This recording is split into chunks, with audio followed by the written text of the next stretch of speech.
ഭഗവാനെ, നീ ഇങ്ങോട്ട് വരുന്ന ആരെങ്കിലും കണ്ടോടാ? പോലീസുകാരുടെ കൈക്കിട്ട് അവർ നിന്നെ ഇടിച്ചു കൊല്ലും. നീ എവിടെങ്കിലും പോയി രക്ഷപ്പെടാൻ നോക്കുമോനെ. ഞാൻ നിങ്ങളെ ഒന്ന് കണ്ടിട്ട് പോകാനാണ് അമ്മ വന്നത്. ജീപ്പിന്റെ ഒച്ച കേൾക്കുന്നു.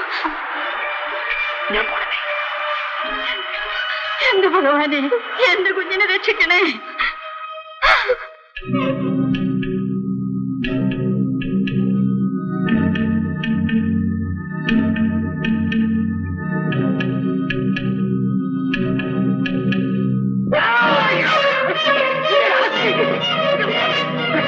അയ്യോ,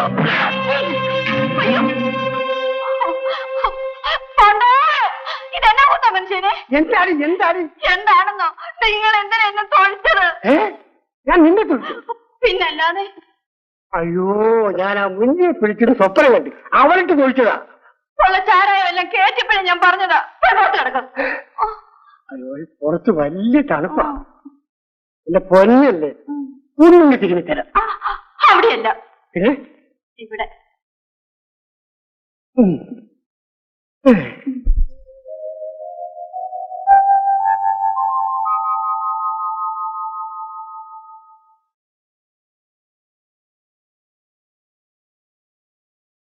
രാധേ,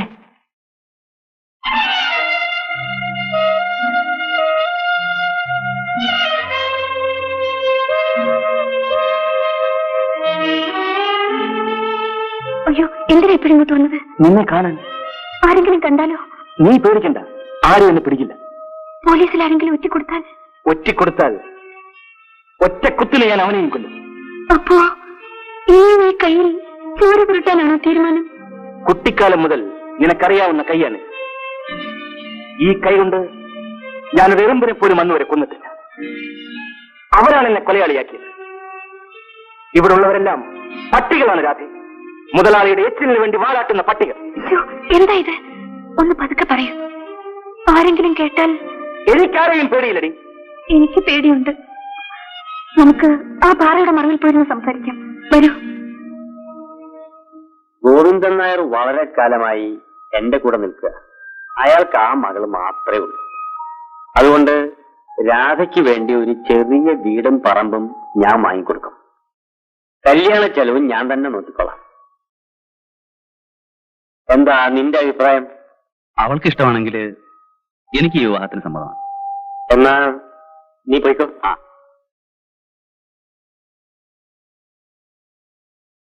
എന്തിനാ പെണ്ണിന് വേറെ പുതിയ വീടും പറമ്പും വാങ്ങിച്ചു കൊടുക്കുന്നത്? ഇവിടെ സൗകര്യം ഉണ്ടല്ലോ, അവളെ കൂടെ ഇവിടെ താമസിപ്പിക്കാം. ആ പാവപ്പെട്ട വാസിനെ കൊണ്ട് എന്തിനാ വിഴുപ്പ് ചോദിപ്പിക്കുന്നത്? നേരിട്ട് എന്നെ വിളിച്ചോണ്ട് വന്നാൽ മതിയല്ലോ. ഓഹോ, ഞാനായിരിക്കാം ശല്യം. എനിക്കൊരല്പം വിഷം വാങ്ങിച്ചു തന്നാൽ മതി, ശല്യം അതോടെ തീരും.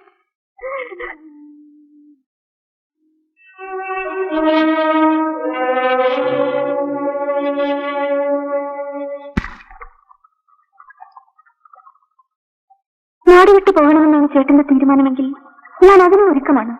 പക്ഷേ പോലീസിന്റെ കയ്യിൽ അകപ്പെട്ടാൽ? നമുക്ക് അകലെ എവിടെയെങ്കിലും പോയി ആരും അറിയാതെ ജീവിക്കാം. എന്നെ കാണാത്തത് കൊണ്ട് ഇപ്പൊ തന്നെ അച്ഛൻ വെപ്രാളം പിടിച്ച് ഓടുകയായിരിക്കും. ഇനി അക്കാര്യം ഒന്നും ചിന്തിക്കണ്ട. വെള്ള കീറുന്നതിന് മുമ്പ് നമുക്ക് ഇവിടുന്ന് സ്ഥലം വിടണം. ഈ രാത്രിയിൽ തണുപ്പത്ത് ഇവിടെ എങ്ങനെ കഴിയും? ഈ തീയേക്കാൾ ചൂട് ഇപ്പോഴെന്റെ മാറുന്നുണ്ട്. നിനക്കിവിടെ തല കഴിക്കാം.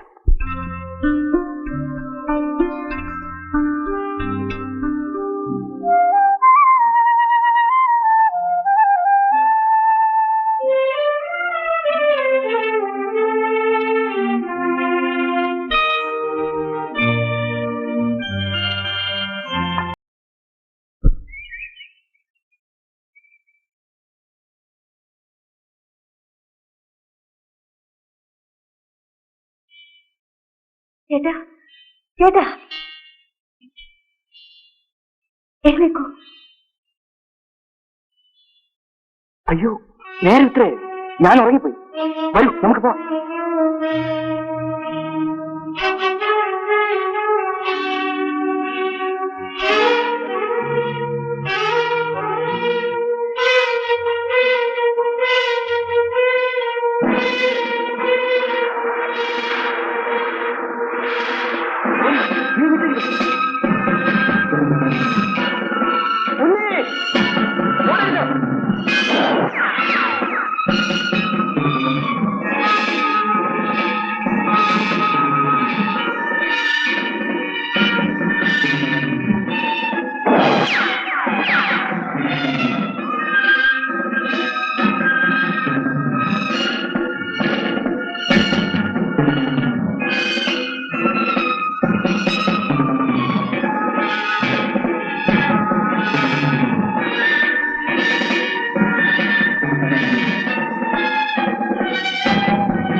തലതെറിച്ചോളെ, നീ ഒരുത്തിയാണ് എന്നെ മോനെ കൊല്ലുന്നത്.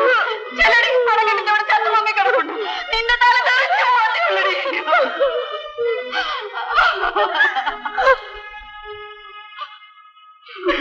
ഒന്ന് മാർക്കി സാറൊന്ന് വന്നി.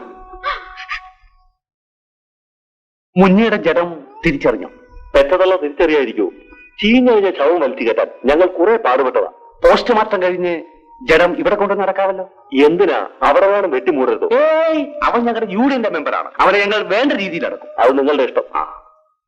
ചന്ദ്ര ഒന്നിങ്ങി വന്നു. ലക്ഷ്മി അമ്മേ, ഒന്ന് സമാധാനമായിട്ടിരിക്കെ. അടുത്ത കാര്യങ്ങൾ എന്നാൽ നമുക്ക് നോക്കട്ടെ. എനിക്കൊന്നും അറിയാം. നിങ്ങൾ ഒന്നും അറിയണ്ട. മലേ, അമ്മേനെ അകത്തോട്ടു കൊണ്ടുപോക്കോ. മുന്നി നമ്മളിലൊരുവനായിരുന്നു.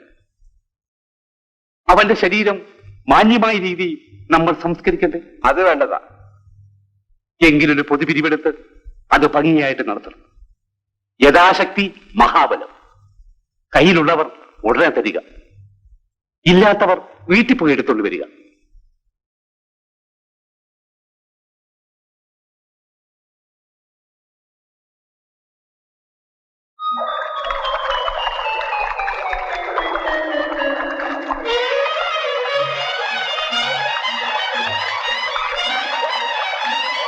അതെ, നീ പോവരുത്. എന്നെ തൊട്ടു പോകരുത്. അതെ, വിടല്ലേ, വിടാനാണ് പറഞ്ഞത്. ഇല്ല, നിന്നെ ഞാൻ വിടില്ല. എനിക്കിനി ജീവിക്കില്ല. വിടൂ.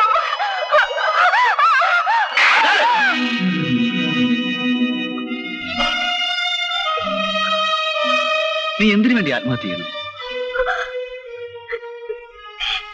എനിക്കിനി ജീവിക്കണമെന്ന് ആഗ്രഹമില്ല. ഞാൻ ഗർഭിണിയാണ്. രാധേ, ആർക്കും എന്നെ രക്ഷിക്കാൻ കഴിയില്ല. ഞാൻ നിന്നെ രക്ഷിക്കാം. വേണ്ട. നോക്കാം, മുന്നേ കൊന്നത് ഞാനല്ല. അവൻ നിനക്ക് നഷ്ടപ്പെട്ടതിൽ ഇന്നെനിക്ക് ദുഃഖമുണ്ട്.